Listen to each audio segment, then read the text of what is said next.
as Chief Executive of Greater Sport and a Non-Exec Director of Y Sport Media, I'm actually delighted to be your host today. My name's Yvonne Harrison, for those of you that don't know me. We've got fantastic speakers, so I'm not going to steal any more of their thunder or time. And I'm going to pass on. Up first, we've got Kenny Gibson, so an absolute character and a gem. I've really enjoyed speaking to him in advance of the conference. Kenny's Head of Public Health Commissioning for NHS England. He's going to be talking about making local child health data real for parents and early years provider, and particularly the power of digital. Both in terms of what it can do, but also support that's out there for you to really engage in this so that we can ensure that all of the interventions to support our young people really are connected and they get the best opportunities. So he's got some real nuggets for you. So ladies and gentlemen, please welcome Kenny Gibson.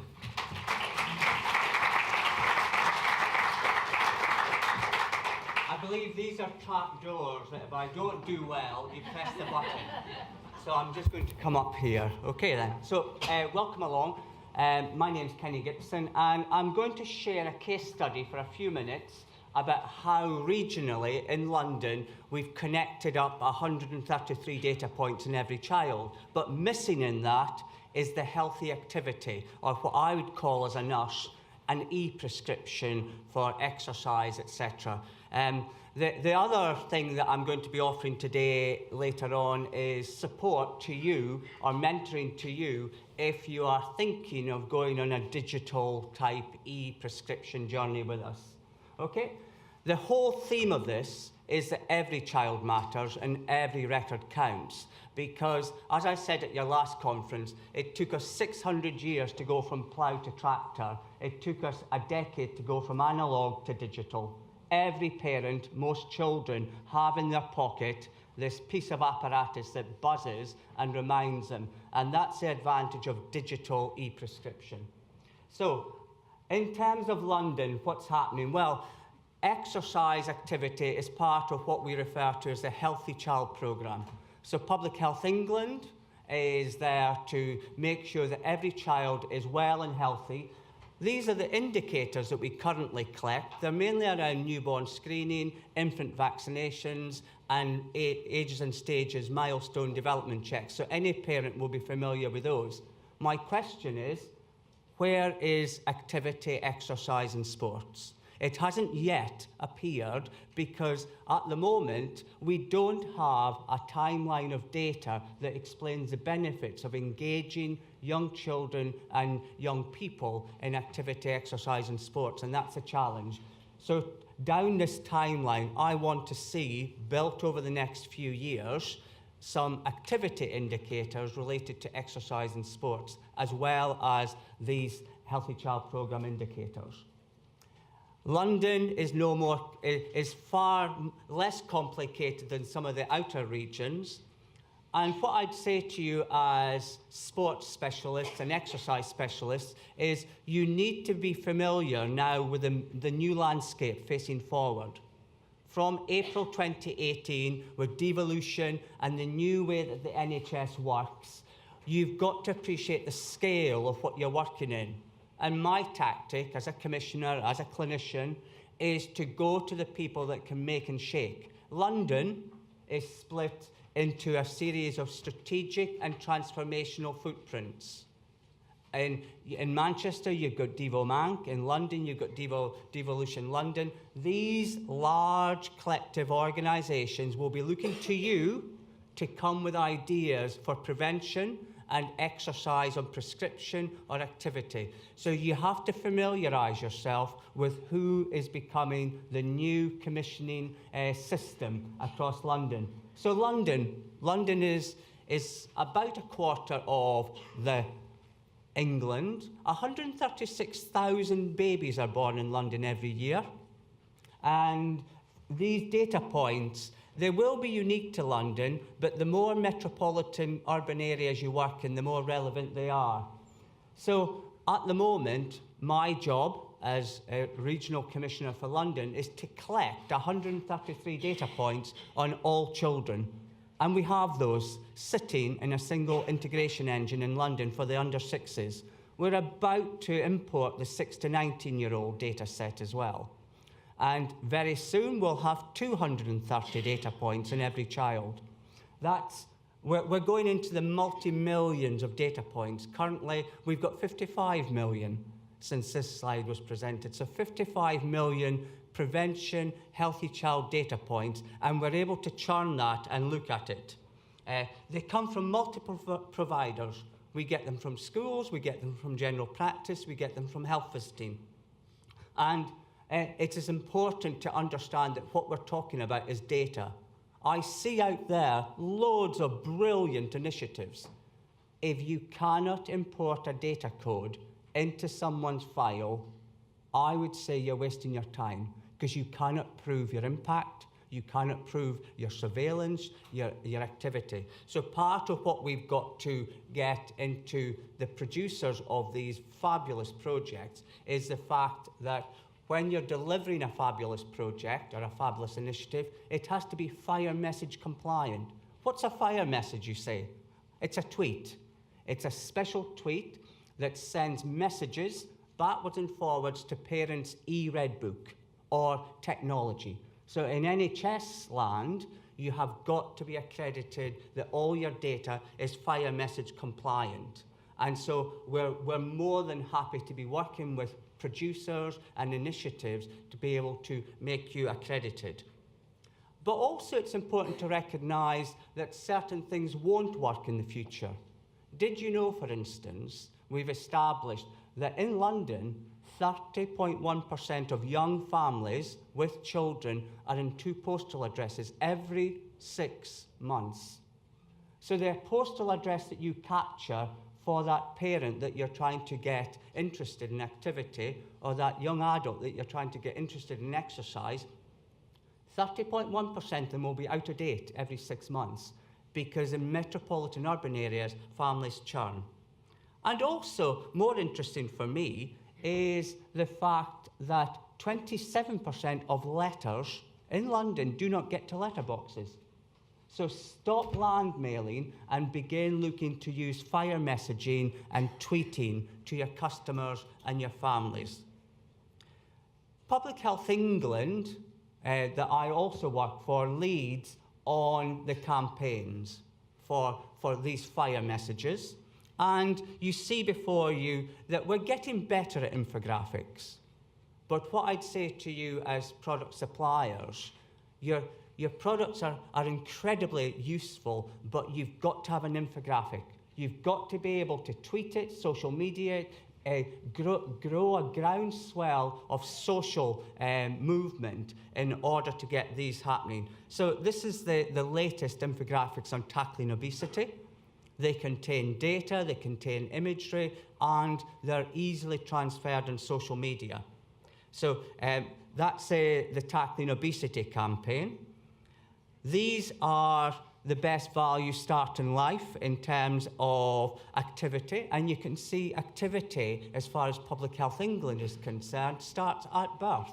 Not to 3-year-old, 5 to 18-year-olds, not to 5-year-olds and 5 to 18-year-olds. These charts are circulated across venues that families and young parents will go to, and children. So this is our attempt as Public Health England to get people interested in sports. And, you know, we have to constantly remind them, particularly if English is not their first language, or particularly if group exercise or meeting in networks as a community group is not familiar with them as a social culture. There are cultures that do not mix within the children's centres, for instance, and you have to be familiar with the underserved populations as well as the sort of using populations. So Public Health England are looking to you to get some guidance on how to evolve your product into infographics.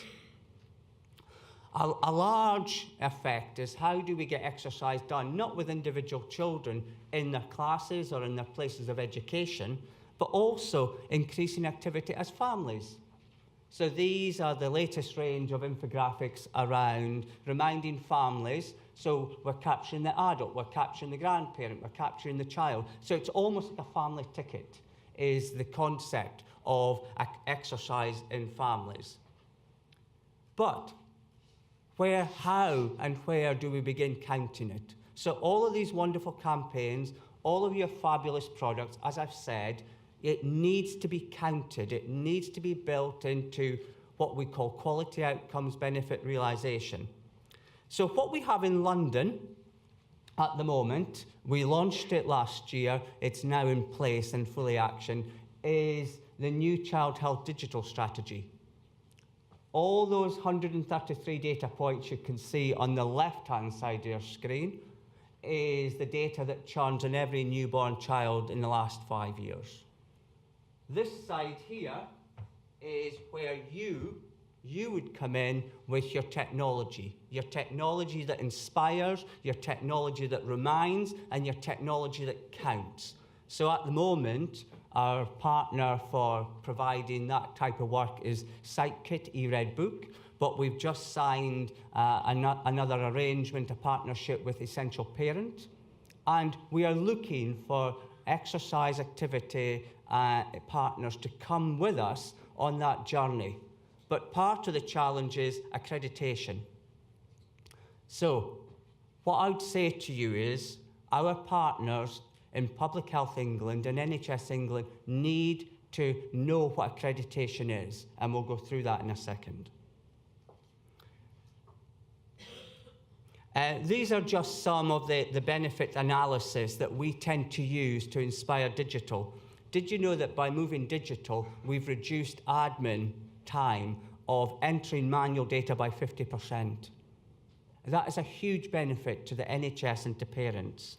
We've stopped letters. Each letter, £1.87 it takes to post one letter with more than one colour ink in it, £1.87. And as I've said, 27% of them don't get to the letterbox, so you're minimising your time. So data and how you use data is all important. So, what do we need for accreditation? Well, you've got to begin being non-competitive and partnership and collaborative. So what we're looking for are people to come on a journey with parents and parent groups. We've got to prove that your product and the data is actually something that parents will use and something that parents will wish to go on a journey with. But more importantly, we've got to work with you in order to make your product or your intervention coded into a clinical file called an e-prescription format. All the apps in the world, all the products in the world, we need to work with you to make sure that something called a SNOMED code feeds the clinical file, because otherwise health visitors, school nurses, GPs won't be able to recommend your products. So we need you to come with us on that journey. We need system suppliers also to be aware of your product.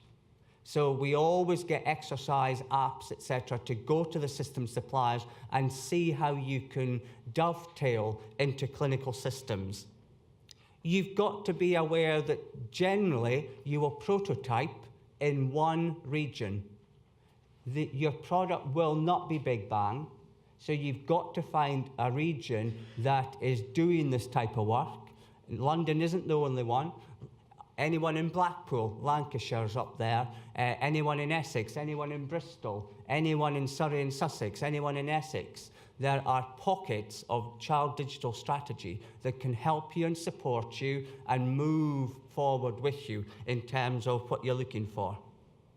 One of the things that I can bring is your app in implementation or your product in development. I can support you, or regional commissioners like myself can support you to get Department of Health funding. Did you know that in the world of digital, there is £4 billion, I haven't misquoted that, it is a B, £4 billion available to make digital technology work for you as adults and for children around medical and prevention type work.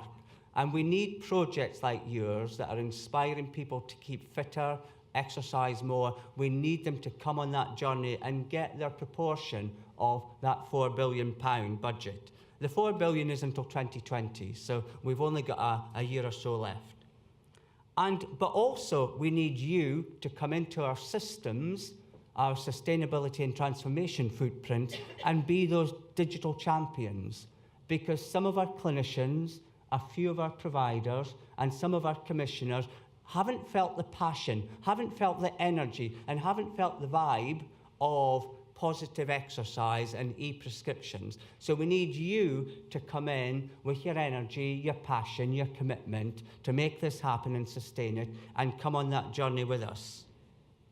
We can support you with OBS compliance. OBS, Outcome-Based Service Specification, is the technical interoperability data, digital compliance that is required if you join an NHS type project, and we can support you with this. We've already in London, we've launched an asthma app. So that's already launched. Took 3 months, it's there. We're about to look at a diabetes app. We're about to look at an oral health app. What I'd say to you as a community of practice, as people that can clearly turn to each other and talk about your passion and talk about your products, is where is your products in this landscape? How are we going to get them into the conversation? So it's about looking to join us and be shoulder to shoulder with us rather than trying to hit your head off a brick wall. So my offer to you is, if you have a product that satisfies healthier children, more exercised adults, and more activity in families, link up with me, either on social media at Kenny Gibson NHS or kenny.gibson@nhs.net, and we will get you into the journey, okay? If not, continue to give us your fabulous products, and we will reference them and profile them in London boroughs and wider afield. But this is your opportunity to have a commissioner support you in what's quite a difficult minefield to go around in terms of the NHS and the prevention strategy and prevention tactics. So thank you very much.